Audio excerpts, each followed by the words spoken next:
Hello, everyone. Welcome back. I hope you had an enjoyable time. We are back with part 2 of Dungeon World. And when last we left off, the terrible fleshy creature, the Agent of Darkness, had been defeated. And a large spirit of nature, an elk or a wolf or a something else entirely, or a fungus, I guess. Oh yeah, a fun whelk is how you abbreviate its full name. Had just done the killing blow on this terrible beast. Although I think Binklebart can take full credit for doing the vast amount of the damage to it with his incredible magic missiles. So, this having just transpired, the whelk, the nature spirit, will initially just feed on the flesh, and like grow stronger and more like sort of enroot the ground. And as it does so, the room like sort of loses some of its weird. It seems to be like no longer quite as strange in terms of geometries as it once was. It's not fully gone, but it seems to be dissipating. The nature spirit will sort of address you all at once, seemingly, through, because it's not really talking out of its mouth. It maybe is talking in your head. Maybe it sounds like your own voice, but like stranger. And it will say, "You have done as I asked. You have assisted me. I will let you leave, and I will grant you some measure of my appreciation. But mistake me not. If you stay here, I will devour you too. What do you do?" Let's say hard. Oh, the twin instincts of wanting to loot everything and not piss off a Fae god. I mean, they did offer you some trinkets. They did offer me some trinkets. I think I'll just quickly look around the slightly more Euclidean room, Okay. and see if there is. I also wouldn't mind seeing if I can just pocket a piece of the enchanted dangerous curse mirror for future Okay, use. very good. Are you trying to do this sneakily? I don't think so, but I'm trying to do it quickly. Okay. I think you can. You can just do that. Binklebart, I'm guessing are you just sort of standing there listening to what the wolf has said? Yeah, initially, so after the magic missiles went off and the demon was defeated, he would have done like a yes celebration, and then Okay, I'm just gonna quickly as soon as go on. Yeah, sorry. As soon as you're like, yes, a heretofore unnoticed chunk of flesh like drops lifeless onto your head. Doesn't do any damage, but it becomes clear that there was something above you that was about to like descend. Extremely loud scream. Makes So a like, really yes! gross noise. Yeah. Yeah. And your celebration is like, I'm just saying that's what happens. Yeah. Okay. Immediate loud scream. try and get off my head and stamp on it like I did with the hand earlier. Yeah. You could stamp on it. It gets stamped pretty well. Yeah. In terms of what I'm doing after the speech, I'm pretty sure I left all my books outside, so that's going to be my immediate priority, is going and getting them. Okay, you're going to gather your books. I'm just having a look at Yes. So, yeah. So I think that, and Ember Tongue, are you going to say anything to the spirit of nature? I But also that it appreciates your. I don't think I say anything straight away, but I lean and pick up, not trying to be sneaky, but looking unusually pensive for this little hellion. Pick up a shard of the mirror and look in it and see if I can see anything. Okay. So you look in the mirror, you look in the dark black shard. You can't see anything, but for some reason it triggers in you a memory. You just it's on the very edges of your awareness. You are aware of like cracks in an egg. There was some. You sort of are thinking back to the time when you were just hatching, and when, as you were like in this farmhouse, these people were making their dinner, and in classic salamander style, you burst forth, having been heated accidentally by this fire, and you accidentally burned their home down, and everything was so intense, and they were cursing you out, they were driving you from the home. But maybe you remember that it wasn't just you in the fire. There was another egg, like just vaguely cracked, and something about that. It's just strange. Anyway, probably not significant. Yes. So, Hart, were you thinking about sort of looting the room or looting the environment a little bit as best you can in the time? Or were you going to talk to the spirit of the nature? Oh.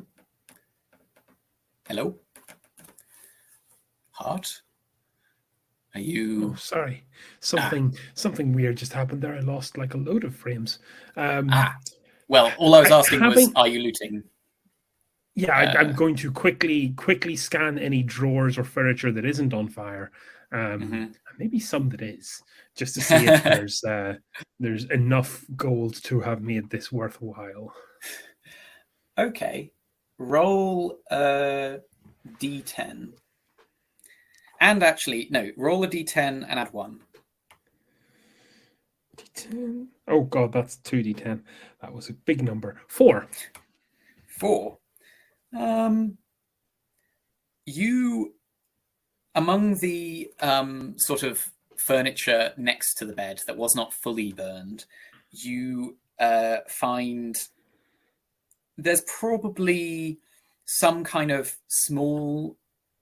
There's like a little pendant that, when opened, has Lady Lisbeth's face on it, but the pendant itself has like a fairly sizable gem that is worth. Can you roll 2d10s, please? I just did that and I got it wrong. Let me try it again. 2d10. Oh my god, 6. Okay, it's worth 60 coins in your estimation. So, yeah. So I assume you sort of pry it off or something, or do you keep the... I think I'll take the whole pendant and just pocket the whole thing in the same pocket as the cursed mirror fragment, or the cursed mirror frame fragment, and then we'll kind of make to leave. Yep. I guess then, if you are just simply taking something from the room, the the forest spirit will turn to Binklebart and will kind of spit up a thing like it's sort of like, it reminds you of like a cabbage, because it kind of unfurls, and inside of it there is like a very small sort of cream colored kind of wax, and they explain to you that if you make a candle of this and burn it in somebody's ear, you can if you drip the wax into the ear of a target, you gain 3 hold. You can spend that hold to ask your target a question. They find themselves telling you the whole truth despite themselves. And then, there might be some consequences to doing that. But, yes, there is a kind of wax that the nature spirit has somehow accumulated on their journey through the world and does not care for.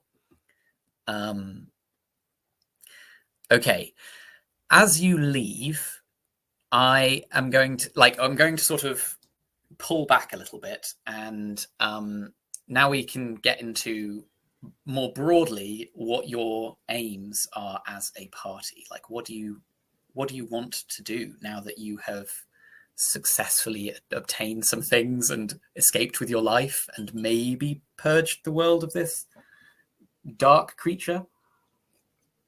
Well, I was about to say, if I'm going out to collect my books, I also remember my like great grandnephew. Yes. His body is still out there, isn't it? Yeah. Yeah. Can I go and just like mourn with the body for like maybe 3 seconds and then start looting it? You absolutely can mourn with the body for about 3 seconds. Okay. A moment of silence and then start looting the body. Yeah. A single moment of silence. Are you okay? You can roll a d8. 8. Wow. And he is a noteworthy person, so roll a d4. It's a 4. Wow. So 12 in total. Bloody hell. Okay. Yes. So you know that Brandon Heffingly carries like Duke. He was a Duke.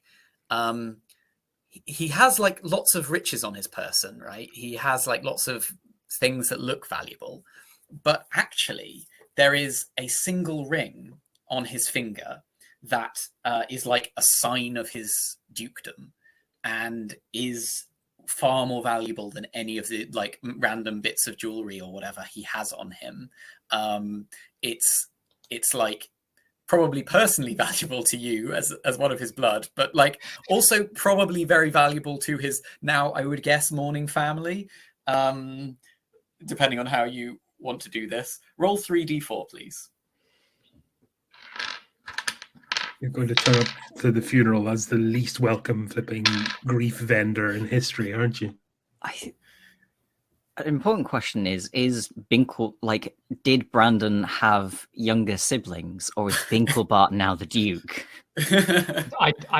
It's still gone down the other line, so Right, I think okay. unless that entire line dies out, then in a series of mysterious accidents. Exactly, yeah. Mostly involving fire. It's a 5 total on my d4s. 3d4s, yeah. So you got 5. This thing is worth 500 coins. Yes, cool. It is an absurdly valuable item.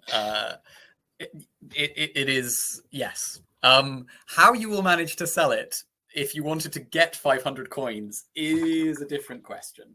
And like whether, I don't know, are you, I guess that is another question. Are you going to leave the body of Brandon here in this place, disfigured as it is? He's kind of like, if you remember, he had like one massive misshapen hand that kind of dragged to the floor. he was still recognizably Brandon, but yeah, he wasn't entirely human looking. I don't think I do. Okay. I think I'm going to leave the body here. Yeah. I'm going to put like pebbles over the eyes or something. Okay, you put pebbles over. Ember Tongue, you walk in and you see. Yeah. Would you like me to give him to the light?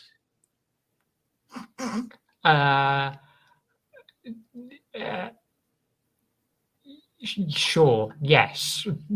Yes. Sure. You can purify his body, as I say, tucking away the ring in some way. Okay. What does that involve, Ember Tongue? We set up a pyre like further down the corridor, didn't we? You did, yeah. Which I don't know if it might still be burning or at least like some wood or coal left. I think I remember bending the fire out of it at one point. Yeah, I think it's still. I think you can still start a fire from it, and it's still got some fuel. Then I will start building a very small pyre, mostly just dropping bits of wood and charred wood like over him. And do any of the others help construct the pyre or not? Yeah, I think Hart will Yeah, get involved I'll in help. that. Okay. And do you say any words before lighting the pyre, or is it a silent affair? I'm probably going to say a few words, something along the lines of, Brandon was a good boy. I met him maybe twice. The last time he couldn't walk, as in he was crawling at the time. But he seemed like a good boy, and yeah, off you go. And after that moving speech, okay, Ember Tongue, what do you do? Or Hart, if you want to. I let the fire deliver its own eulogy. So I just flint and tinder. That's the correct way round those phonetics go. Yep. Flint and tinder, a little bit of spark, and then like, whoom. Wow. It takes immediately and is incredibly hot, given how, basically as a masterfully crafted fire, and it takes the body very rapidly.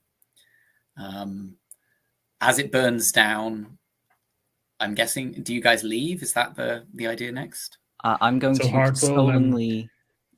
consolingly reach up and place a hand on Binklebart's arm and say, "Your nephew burns very well." He does, doesn't he? Yeah. Pat, pat, pat. High fat content, lots of tallow. Yeah.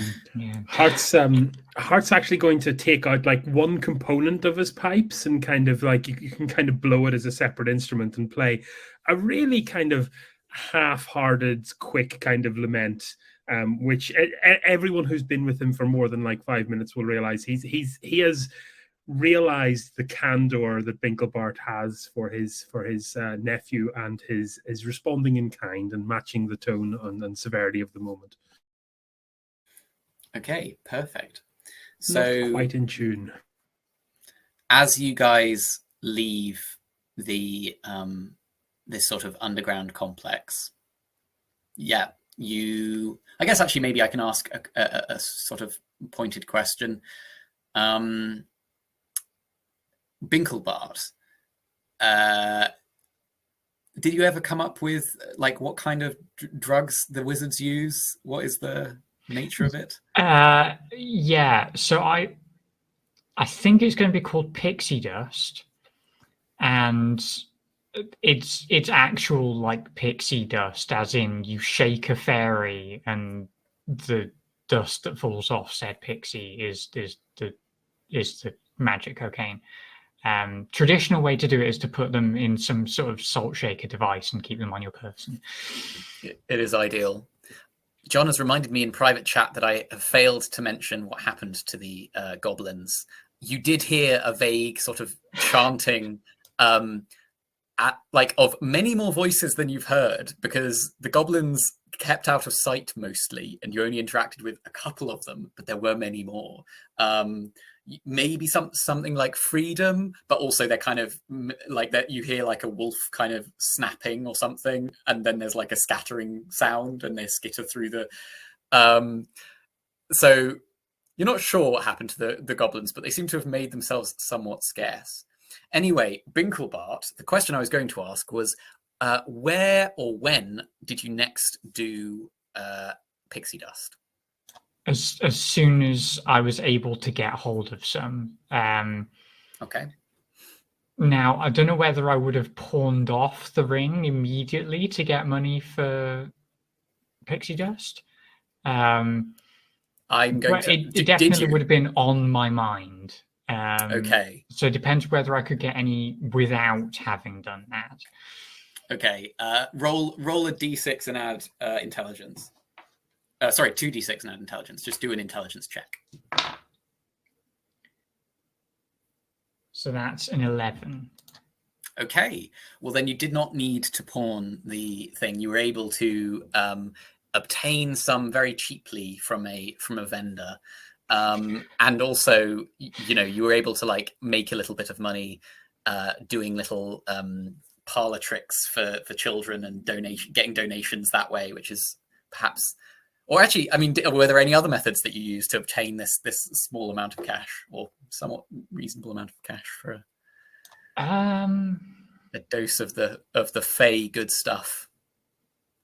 No, I think just like little magic tricks. Okay. But little as in the one thing that he can do reliably, which would be like making tiny little illusions or like making something glow, like the kind of magic that you teach a baby. Mm-hmm.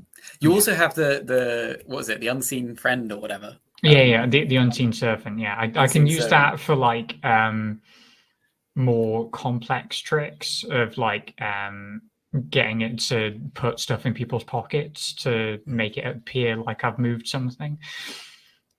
Okay.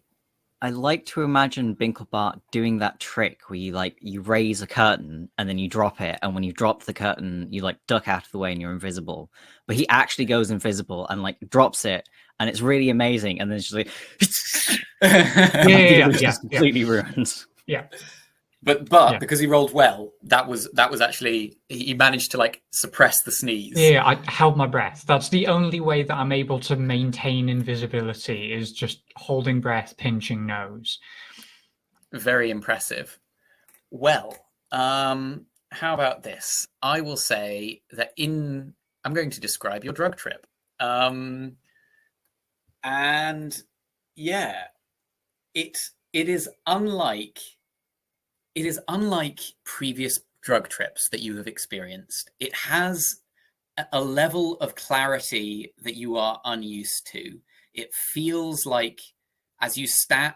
Where are you when you do this? When you decide to partake? Pub toilets. In the pub toilets, yeah. They have inside plumbing. There's a vibe place to this character, and this is it. Okay. Yeah. You look up and like you look down and you see like the pub toilets, and you look up and you see the sky. Instead of the ceiling, you see just like an infinite number of pinpricks of light in the sky, and there is an enormous blackened form, spherical like a world, hanging over your head. What do you do?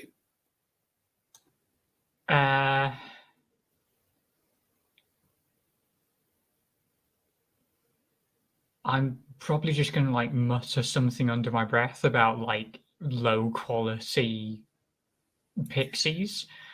And just mutter, like try and back out of the room. You mutter low quality pixies under your breath, and you the voice that comes out is not your own. It sounds like sort of higher pitched, maybe. And you look down at your hands, and they are the hands of a salamander. And as you back out, you trip and like fall backwards, and now you are in an enormous like field with rocks arranged around you in a circle. What do you do?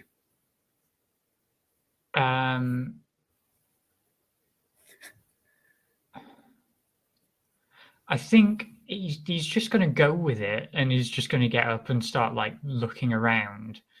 Okay. Yeah.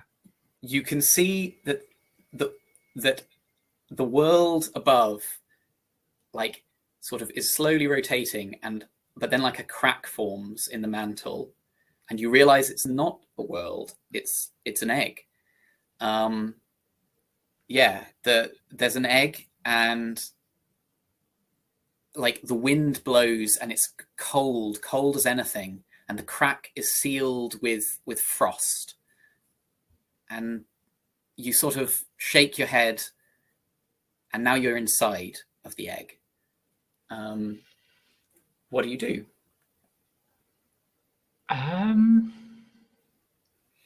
The inside of the egg, it is dark. It is very dark. The crack is the only source of illumination. I'm assuming it is. It is very cold, but hollow. I mean, you know. I'm going to try and like warm myself up by like rubbing my shoulders and like breathing my hands, and just like try and like knock against the egg to see if it cracks. But okay, you sort of you try and warm yourself. You blow on your hands, but your breath comes out cold. And as you knock, you you knock twice, and then you hear like the knock continues, and it becomes like a drum, and then you hear the sound, an incredibly melodious like horn that it like blows, and it's really strange because it makes you feel like laughing. It like fills you with joy and like overall like a sensation of spectacular, you know, you're just so overwhelmed with happiness that you feel the urge to laugh even if you don't laugh, and maybe you do. I don't know. Do you laugh? Do you? Yeah, sure. I mean, I'm fully in this now, so yeah, I find this hilarious. And as you laugh, the cracks, they spread across this inside of the world, inside of the egg, and you can see like light is slowly filling this dark, cold area, and the first sort of sense of warmth comes in from the outside, and you flow out of the egg into a basin, and you are a dark liquid, and the world is around you, and there is a flame growing above the egg, above you in the basin, staring upwards at the flame. In the center of the flame, you can see an arm which has a hand clenched. And as you look at the hand, the flame just grows brighter and brighter, and it's too bright to look at, but you are just a liquid in a basin. And as the hand begins to slowly uncurl, the basin, the plug in the bottom of the basin is emptied, and you are emptied out of the basin, and the hand finally is open, and you can nearly see what's inside, and then you snap out of it.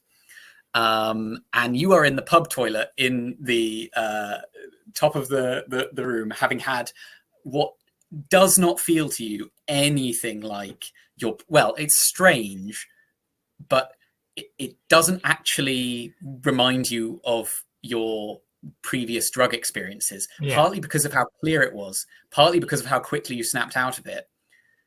It does remind you of one thing that's happened to you before, when you had a prophecy bestowed upon you. What do you do?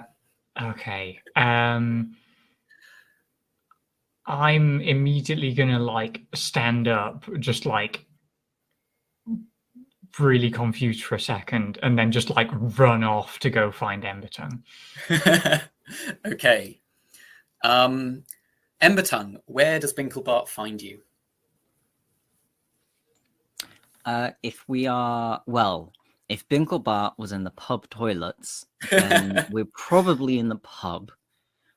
So I'm sitting next to the fire with another torch on my other side in a very well lit area, and I'm standing slightly behind Hart, who is currently doing what he does for a living, pretty much when he's not fighting eldritch flesh monsters, and singing a few songs in exchange for money and drink.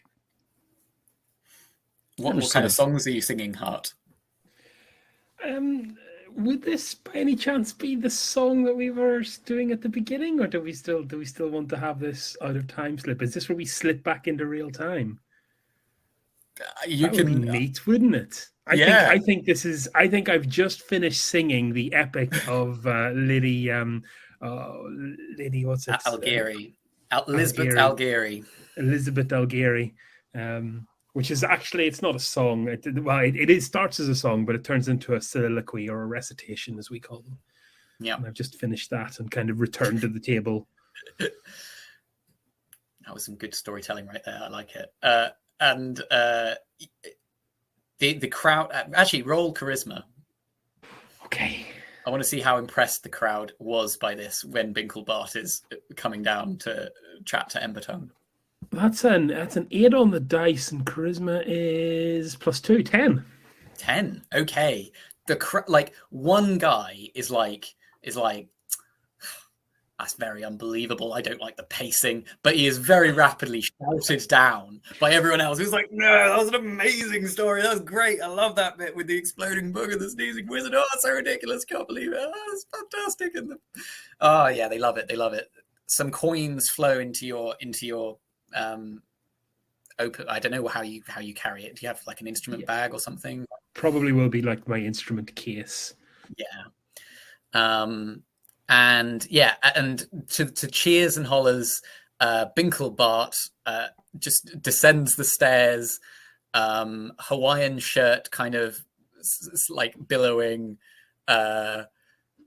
maybe not fully like closed.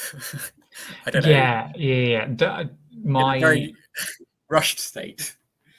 Yeah, hat askew, and I'm just gonna like rush in, just go, another prophecy, and I'm gonna like run towards Embertongue and just like grab onto their shoulders and just start rambling about a prophecy. Okay. So Binklebart relays this prophecy to you as best he can. Yeah. And do either of you have any reaction to hearing it? So I have an interest in Embertongue, and that's moving from the I can use this lizard to make some money to more maybe they are actually the chosen one.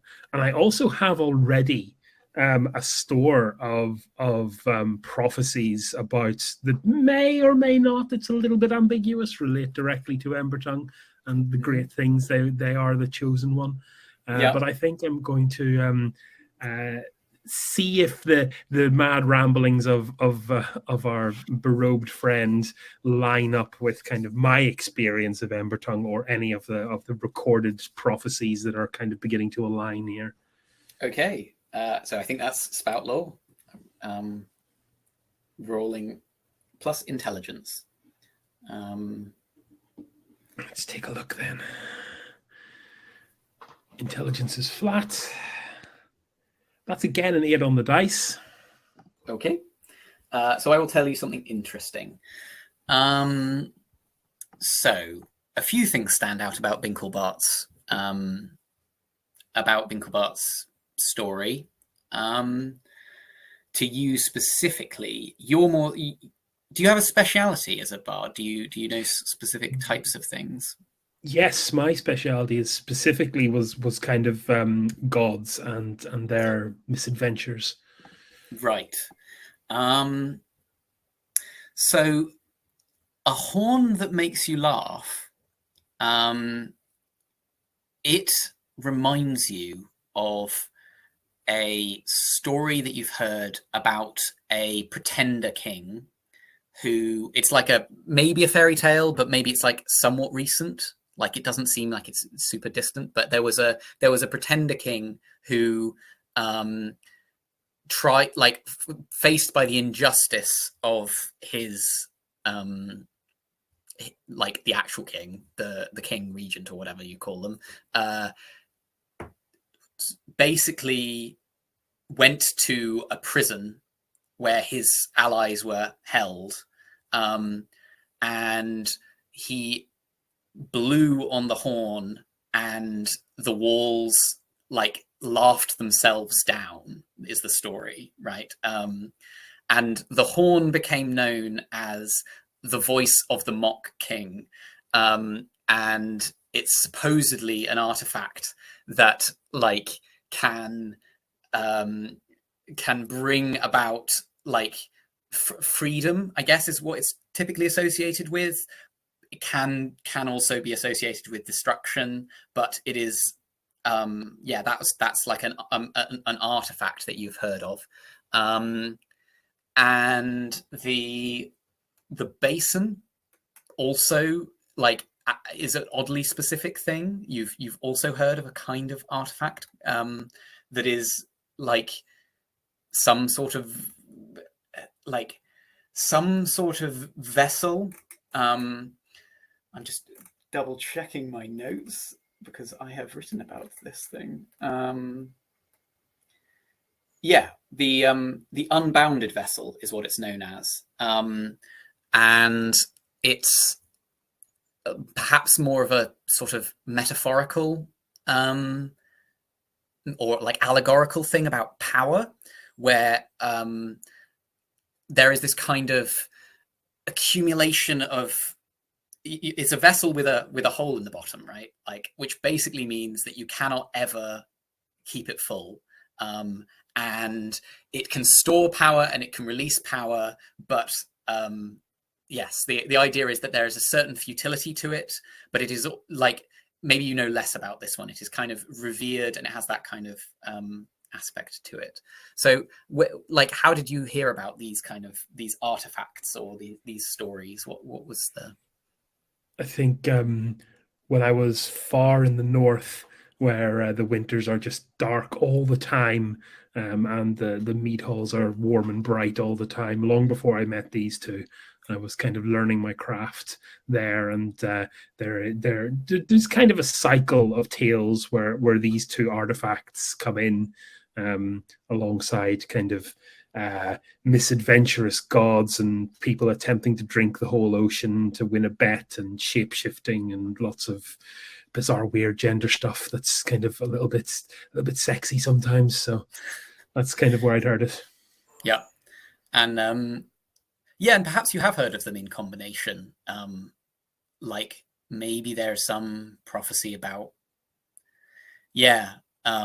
if something that could destroy walls, was given an amount of power that could, like, it was vast, from a vessel, then potentially destruction could ensue. Ember Tongue, how do you react to Binklebart's sort of story?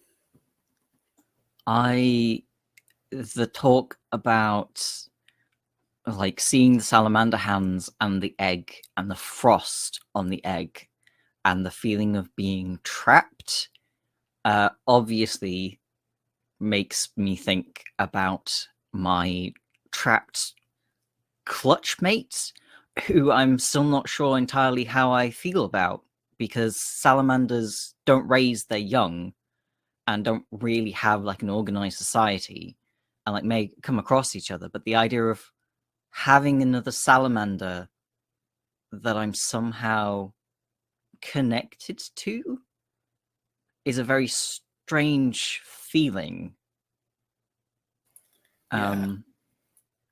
I'm not entirely sure what to take from this, but it sounds like they're trapped and that maybe they're going to slip away from me.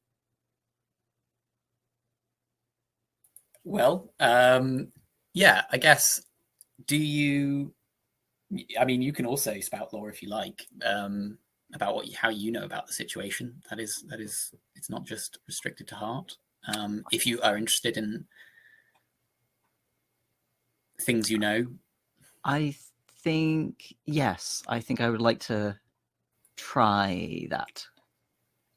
okay. So Roll plus intelligence. Plus intelligence.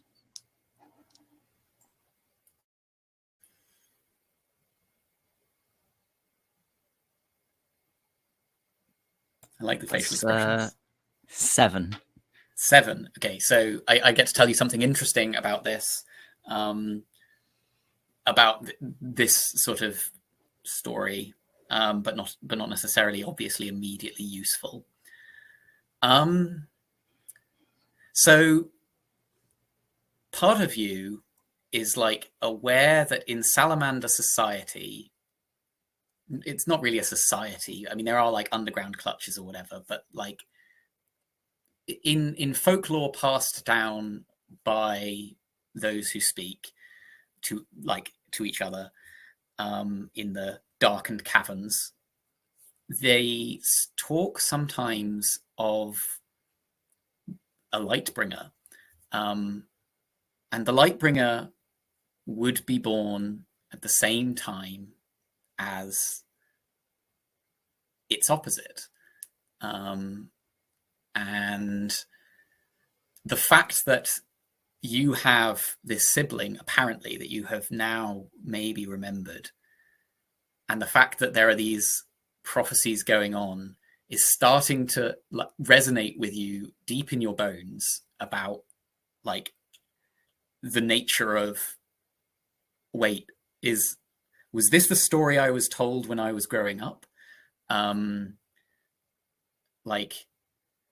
Because you've heard that unless the Lightbringer does something to nullify its clutchmate, the darkness will take over. That's the myth, you know. But obviously, like, can't apply to you. Definitely not. How do you feel about this?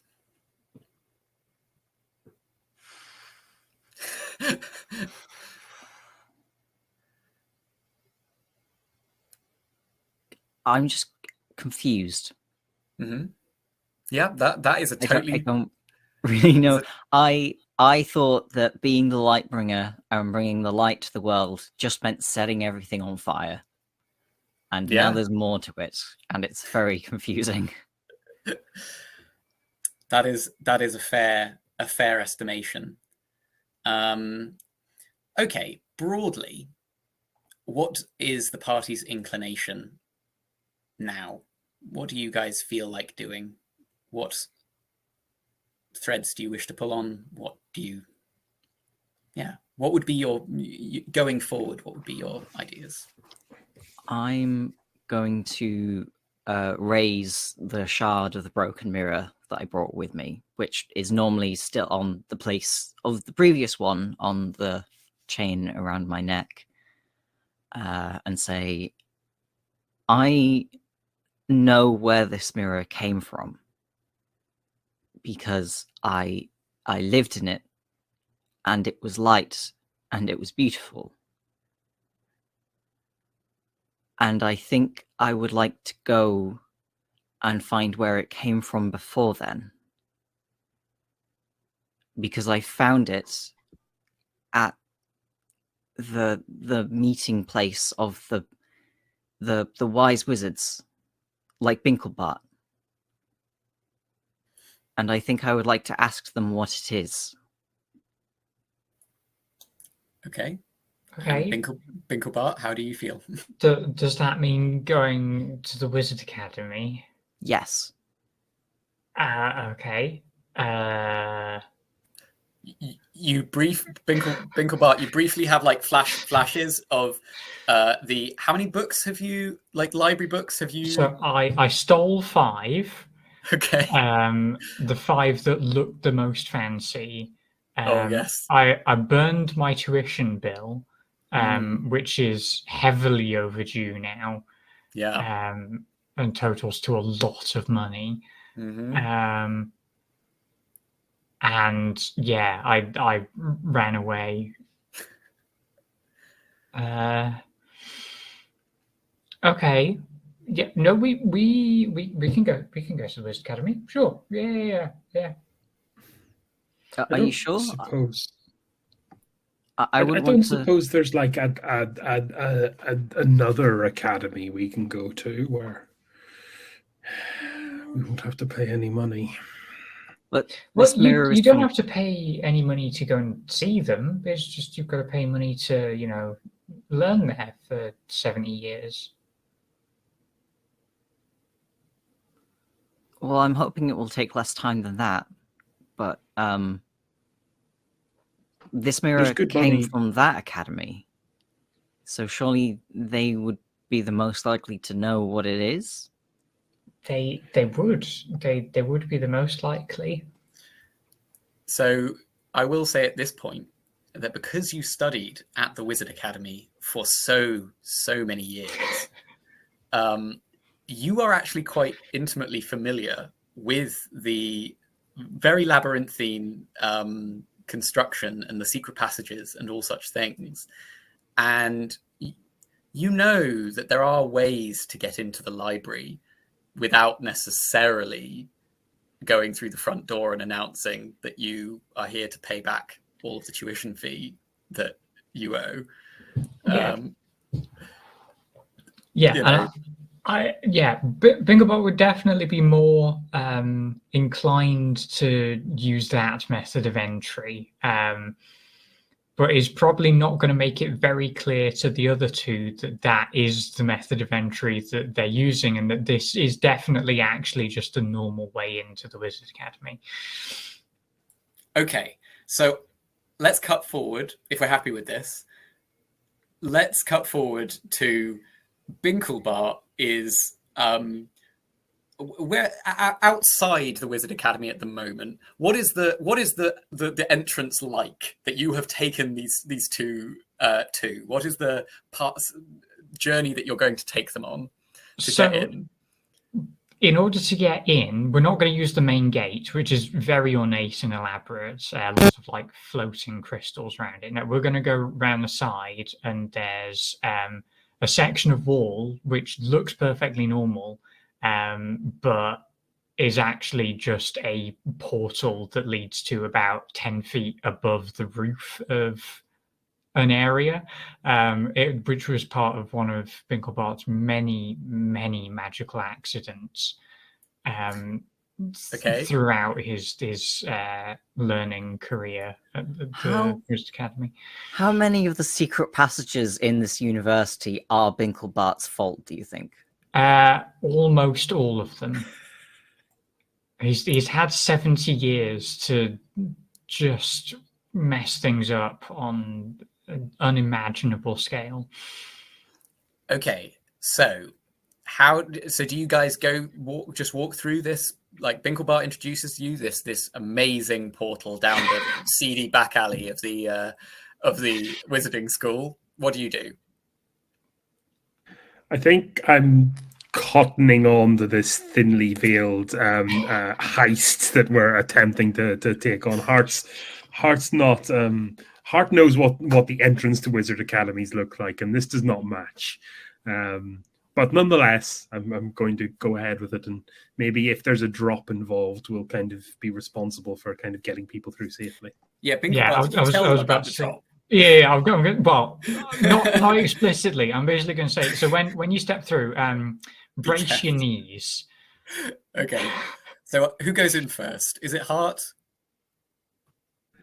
Yeah, I think I'll go in first, expecting the worst.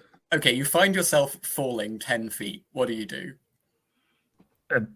Onto a roof. Suppress a yelp and try and cushion my blow as best as I can.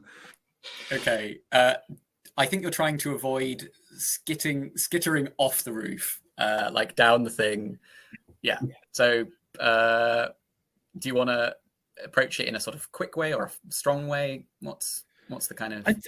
I think sort of kind of in a kind of was expecting something bad and is used to landing on his feet, so is going to try and I think because you've been warned a little bit to brace your knees, you're at least aware that like there might be something that's like dodgy. So I think you can take +1 to whatever roll you're making because of Binklebart's warning. Isn't it falling about 10 feet, bracing your knees is possibly one of the worst things you could do? Yeah, I'm fully aware of that. Okay, how do you do? So I think this is going to be a dexterity roll, or is it just a flat roll +1?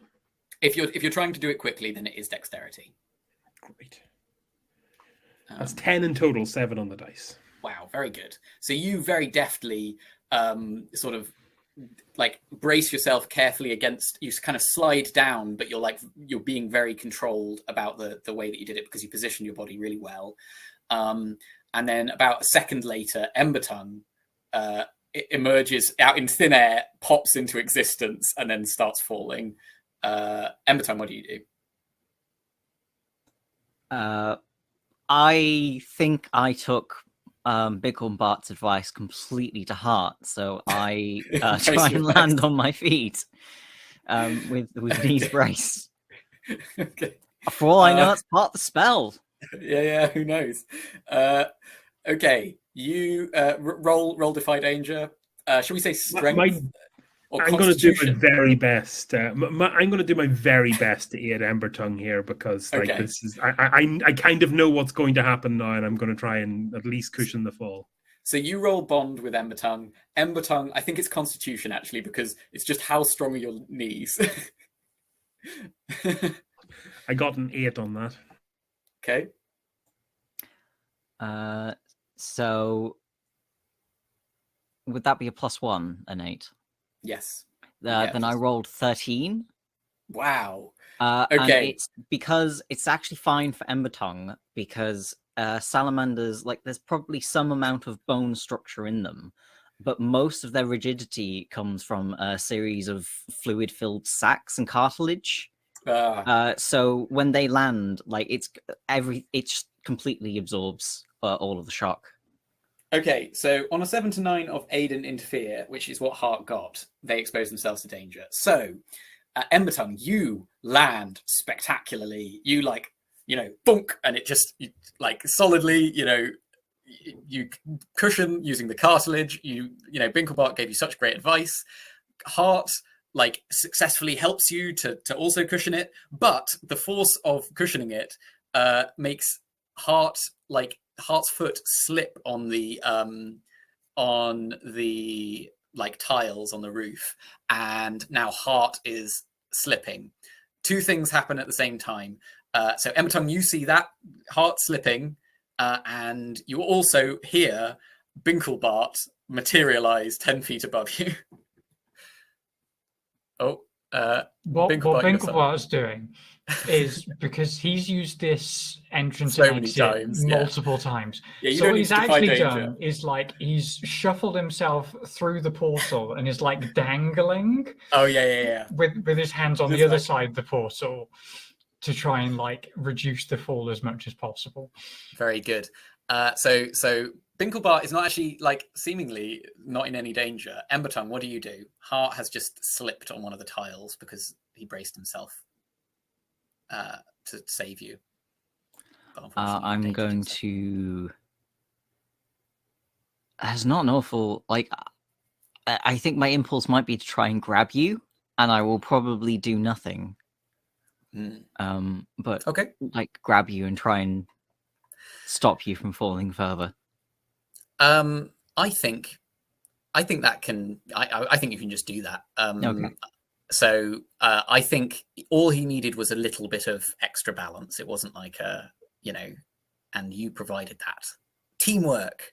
And then Binklebart drops relatively professionally onto the roof.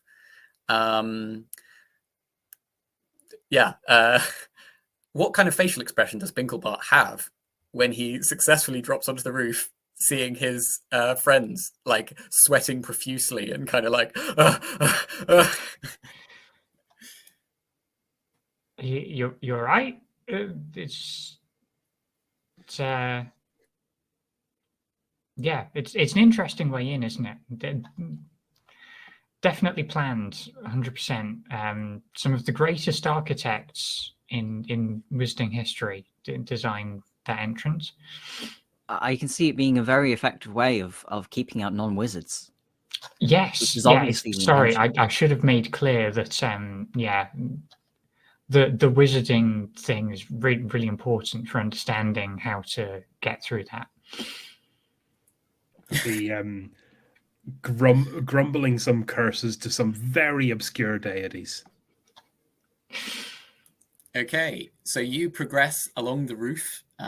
You make your way through various. You open a window, you go through it. Then there's another like weird portal thing that drops you onto spikes or whatever. But you successfully somehow navigate some distance into the Wizarding Academy, and there's just one obstacle in your way before you can reach the main. Well, it's not the main library. It's like the library where they keep all of the best stuff. It's more like a vault.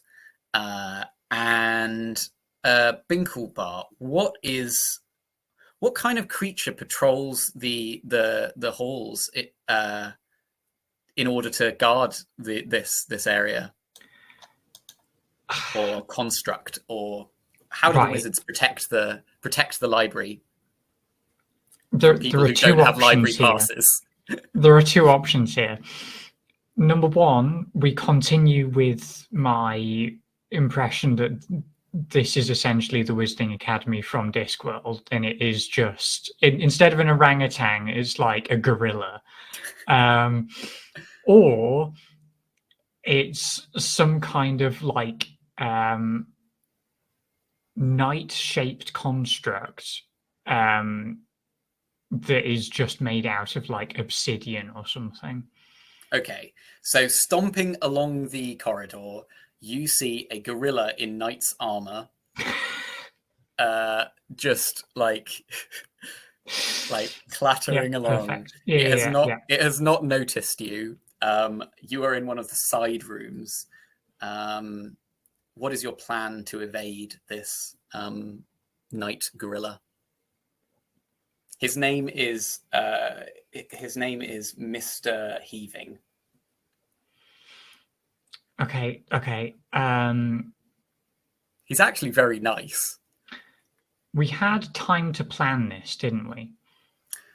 Yeah. Can I just take a banana out of my bag? You may indeed take a banana out of your bag. Okay. And are you gonna eat it to give yourself time to think of a good plan? The old, potassium fuels the brain. No, this is a good plan. I like it. I love it.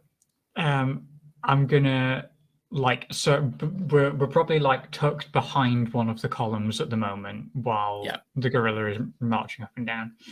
Yeah. And when the gorilla's going the other way, I'm just going to slide the banana across the floor away from the door. Like in the path of the gorilla, but away from the door. But he can see it. He can see it. Yeah. Mr. Heaving can see it. So he sees a banana slide across a corridor. Yeah. And he goes, Binklebart?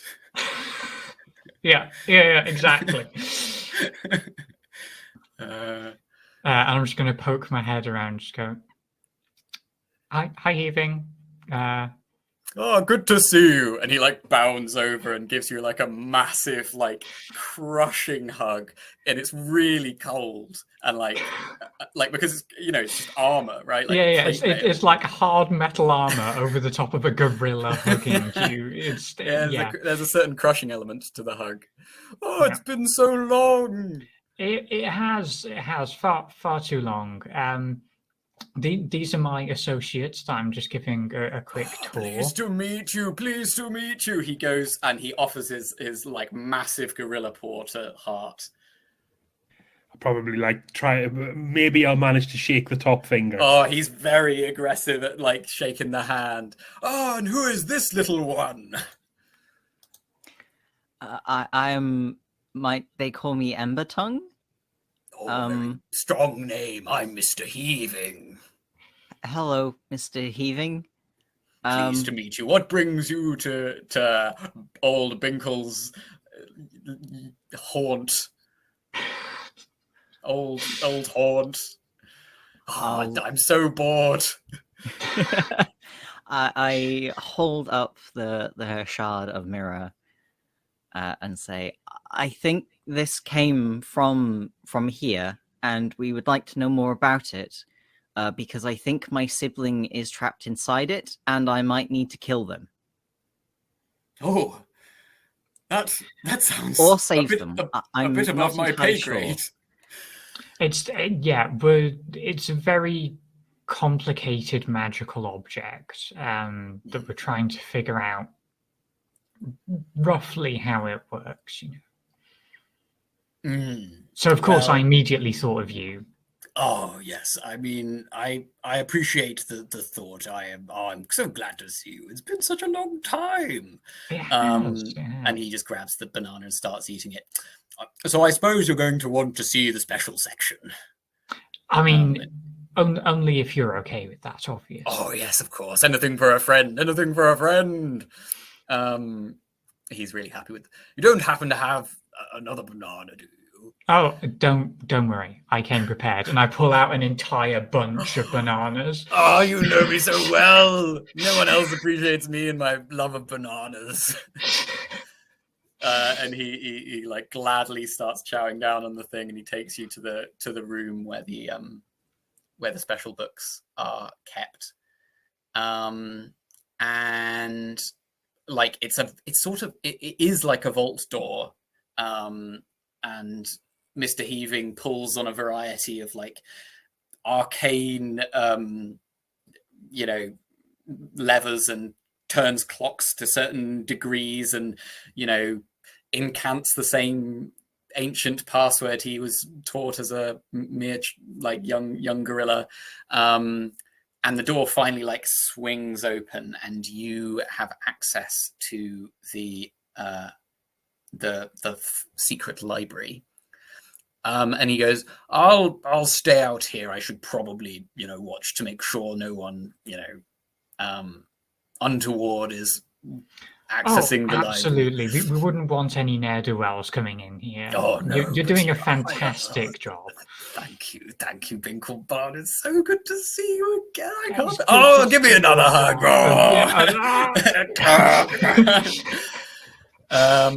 And yeah, he's like, just knock twice on the door and I'll let you out. Will do. One time somebody didn't, and then he like sort of gestures, and there's like a skeleton just like nearby. Yeah, we felt so bad. We forgot about old Harvey, and yes, things I remember him well. Him well. Anyway, goodbye, and like the door like closes. And you are inside of the secret internal inner sanctum of the Magic Academy library. How well lit is it? It's really well lit. That's good. That's very good. That's very good for all of us, I think. Otherwise, they may have ended up with fewer books than when we walked in.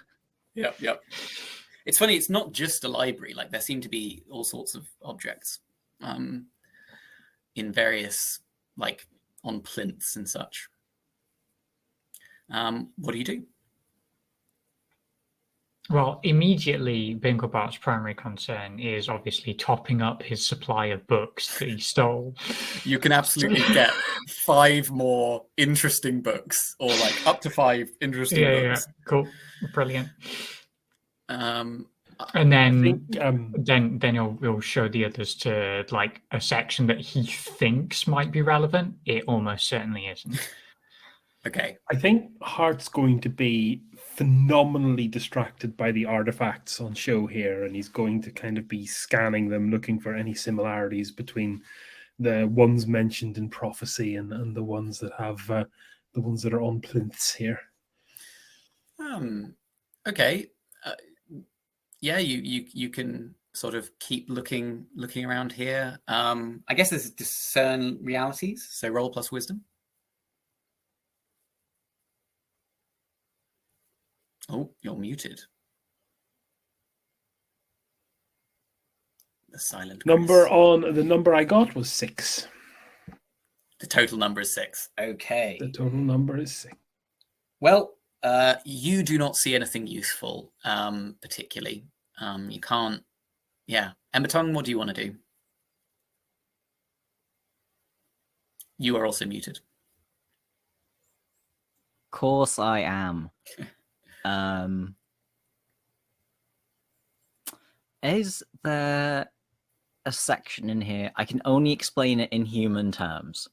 But is there a section in here where they keep like postgraduate dissertations? Because I'm assuming this mirror was here because someone had been working on it and then either stopped working on it or failed and threw it out in the garbage heap where I found it. Okay, you can have a look to see if you can identify an area where the humans spent ages studying, and maybe like the novel research section. If you want to have a hunt for like the place where maybe some of the like maybe it's more like a lab at a certain point in the library. Like it's there's like a table with some chemicals because people were like wanting to consult the book and then like add a new bit of dried newt's hair to the thing or whatever. Newt's famously having lots of hair. Yes. Okay, so discern realities, which is rolling plus wisdom. And yeah, I guess Binklebart can also roll the same. That was a or 7. can aid, I guess. Yeah, I was about to say I'll aid. Okay, roll plus bond. Yeah. We'll see if it goes up to a 10. But think about which question you want to ask me from the list.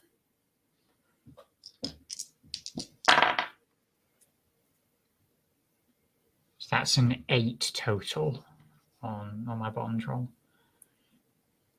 Okay, so Binklebart, you so you can help. So in total, Embertongue gets an 8, I believe, and Embertongue, yeah, you can ask one of the questions. What's the question that you want to ask? I think I will go with what here is useful or valuable to me.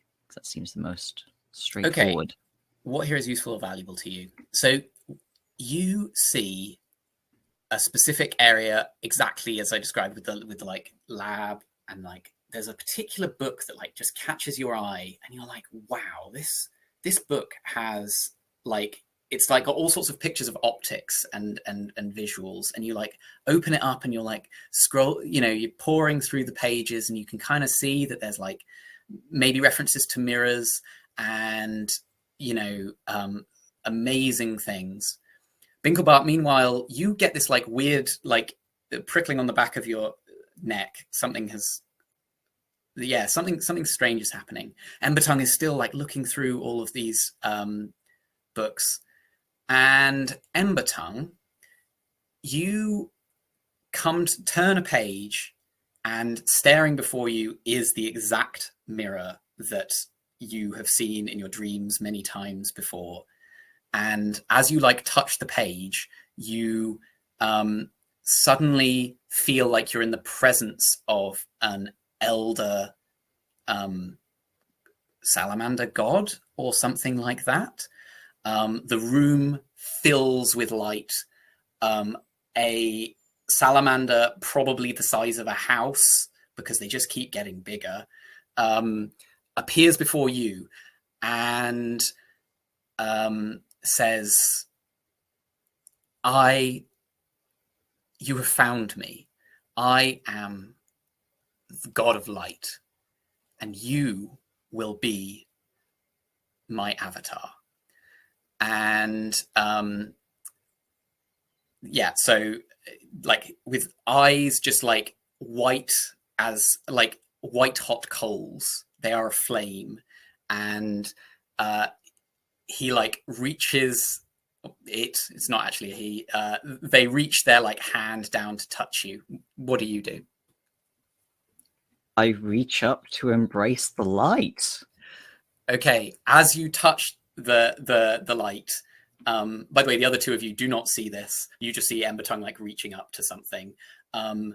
You are filled with like a divine energy, and you like an insane amount of knowledge just pours into your head, and you absorb everything on the page, but like maybe you don't, but like something within you does. And your head just turns to the left, and you just see on a plinth over there on a plinth to your left is a horn, beautifully decorated and arranged just so. Binklebart, the like alert that you feel on the back of your neck kind of like starts to trigger more strongly, and you just get the sense that an alarm has just gone off. Yeah. And on that note, we are going to have our second break. See you in about 10 minutes, you lovely people. Goodbye.